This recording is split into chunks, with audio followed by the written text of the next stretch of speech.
Hey everyone, it's Illumina, and in this video, I got the 1.16 random seed glitchless real-time world record. If you don't know what any of that means, don't worry, I'll explain it during the run, but let's not waste any time because this run was kind of insane. So yeah, let's watch it. Alright, so yeah, we have the run upcoming here, and I just want to preface this by saying that I was in a call during this run. I didn't actually stream this run live, but you know, it's alright. It's a bit unfortunate it was a stream, but that's just how it works. I have an instant reset mod here, so run resets instantly.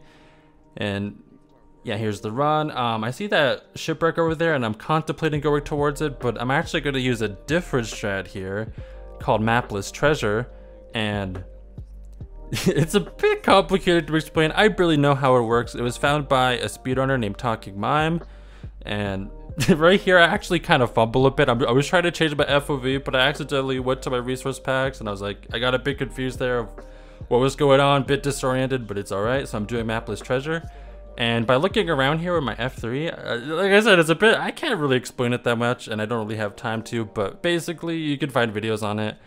I just look around with my F3 a bit, and I determined that the Mapless Treasure was there, so that's pretty cool. I actually recently learned this, so the fact that I was able to implement this in a run like this is pretty cool. And I see lava right there, so I'm kind of freaking out, because this enter is going to be insane. But I do run into a problem, and there's actually, you know, these trees are pretty far away. They're not on the island with the lava, so we're actually going to be losing time there, but it's no worry, just a bit of a time loss.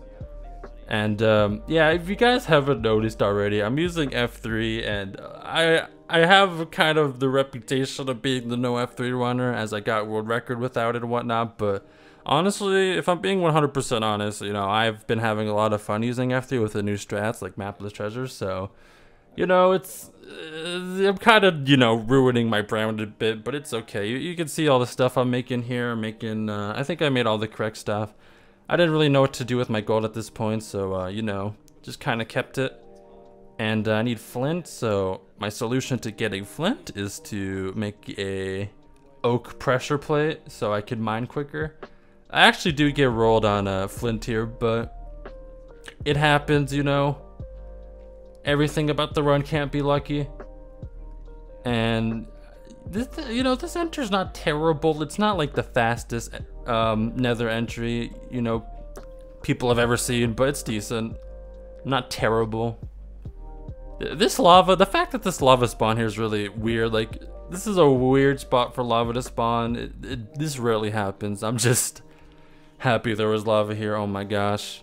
Alright, and we're entering the nether, and I think this is a thing a lot of people know if you follow speedruns, but right now I'm using my F3 to see if I can find a bastion. I lower my FOV to see entities in a very specific spot so that I know where the bastion is, like it's where I'm looking.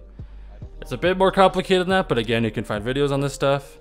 And yeah, I see the fortress. I know the bastion is this way, and I see a fortress this way, so I'm like, okay, this seed can be very good. And since I see the fortress first, I'm a runner who likes doing fortress first.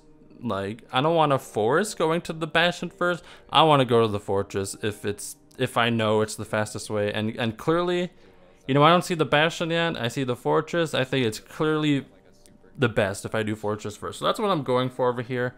Do some epic gamer movements, you know, as it is. And then, yeah, just running around here. Got some blazes. Oh, this says I get 2 gold, so I can make a gold helmet, which is nice if I want to. I have that extra option of being safe in a bastion, so piglins, you know, don't mess with me or anything. And you see, I'm getting some nice blazes here. I got like 4 blazes already, so I think, or I got 2 blaze rods, 2 out of 4, or something like that. There's a blaze right here. They drop a rod. I'm at 3, I'm pretty sure. There's 2 blaze spawners here. So I go to this one. Bam. And yeah, also I don't think I've said this, but I noticed the bastion right there, and I know it's a housing, and I'm like, if you guys don't know, housing's like the best bastion there is. It's a crazy good bastion. And I already have the rods. I have 6 rods from killing that blazes. I don't even need to go to the second spawner. There's a blaze right here. You better believe it drops a 7th rod, because why wouldn't it? I don't even think I needed that, but I see housing here, and I can do a route called Manhunt Housing, which was made by Fyro. And this route is pretty dang good. Right here, you could argue I made a misplay, and I kind of agree. I make a gold helmet, but I really didn't need to do that. It's like, I feel like that strat's too safe. But whatever it happens, right there I'm trying to figure out where to go, and I break that chest. All these piglins are mad at me because I broke that chest. They don't like that. So I go over here and do that. And now this is the route where I gather a lot of pigs to go over here so I can get gold traded quicker. Because you know, with gold you trade pearls, get all the stuff you need, obsidian, string for beds. So we have a lot of piglins to trade. This route's just OP. It's probably the single best bastion route there is. So the fact that I got this in a run is very good, and it was so convenient. It was right next to the fortress. This run is super lucky. I'm not gonna say that, you know, this is all skill. Like this category is stupid lucky, like stupidly luck based. So it happens, and I think like I pretty much already got the stuff. I'm kind of like disoriented. Like I'm on an insane pace. I'm like, I have pretty much everything I need by like 6 minutes. I'm kind of, you know, nervous. I'm not really playing super quickly. I'm just kind of like, what's going on? This run's too good. And yeah, I make the portal here because the chords, if you look at the chords, is like -200, -6. That's actually pretty decent chords for the stronghold, you know. And it's just kind of luck, you know, where the stronghold is. So and it's where the stronghold can spawn. So it's like, that's all I care about. I only care about, like the only thing I'm looking for is like, can the stronghold spawn here? If the answer is yes, I'll, you know, make my portal there. And then I'm gonna go up here. This is actually really unlucky. I spawned in a cave, and that's just like waste a lot of time because I have to mine up so many blocks, and it's just, this is a pretty unfortunate time loss. But yeah, just a bunch of digging up. And just to talk a bit about the run, a bit the context of the run. So I said this was the real-time world record.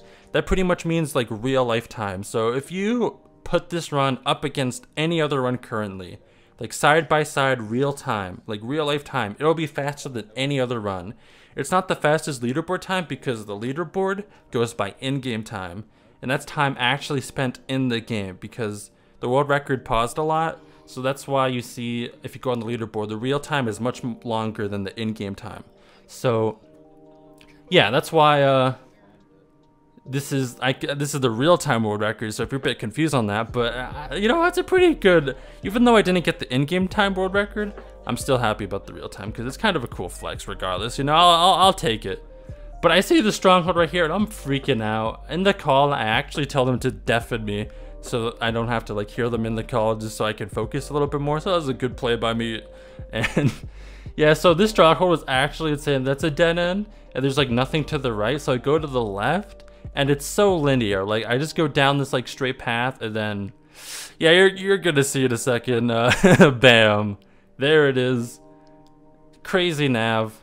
I mean, it's honestly just luck, but crazy nav. Let's just say a crazy nav in the end, fast as anyone's ever been in the end by like 40 to 50 seconds or something crazy like that. I'm on the fastest pace anyone's ever been. Of course, I'm pretty dang nervous. Honestly, I'm pretty good at controlling my nerves. You know, I've been in this scenario many times. I've been on record paces. You know, it's still, it doesn't really get too much easier, but you know, it's I don't know how to explain it, you know, but all you can do is just pray. And unfortunately, this is where just everything goes bad, because the dragon doesn't perch for, you can see, probably about like 3 minutes or so. Over 3 minutes, the dragon doesn't perch, and it's completely RNG. It's actually a 1 in 13 chance that the dragon perches instantly, and you can do the 1 cycle with the beds. So the fact that that didn't happen is just, you know, it's obviously expected, but you know, it would have been sick. I would have had, I wouldn't say I would have killed this category, but this category would be, or that world record would be really, really hard to beat. So imagine if I got it, but you know, I'll take what you get. You know, I got the fastest ever enter world record. I got the real-time world record. I'm happy regardless. And yeah, but yeah, this seed was just insane. I was not expecting to get this at all. Like, obviously, this run is just like what could you say? Like, it's probably one of the luckiest seeds I've ever seen. But yeah, I don't know what else to say. It's kind of boring. But I guess I'll just let this play out. I'll probably have the reaction play at the end so you guys can hear my reaction. I wasn't too stoked. You know, if oh yeah, this is a really funny part of the run is I look at the Enderman and I'm like, oh gosh, what do I do? But I just placed the boat down. I was really scared that that was gonna ruin the run, but thankfully it didn't, because sometimes Endermen just don't go in boats, and that very well could have happened.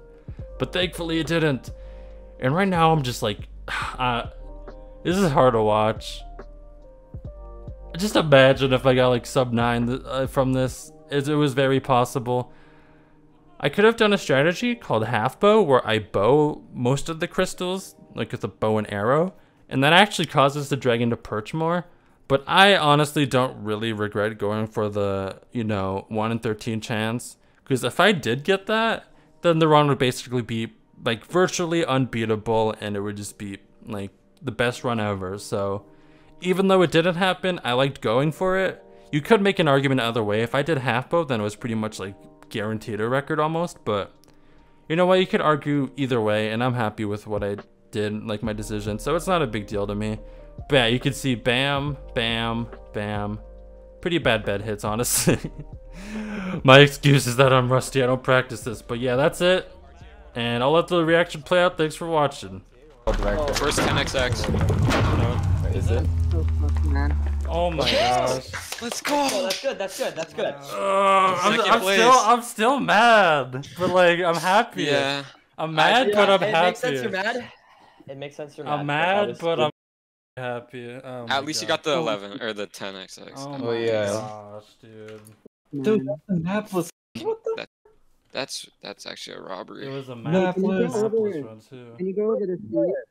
No way. Is there anything I What? need to do? Like, I don't know.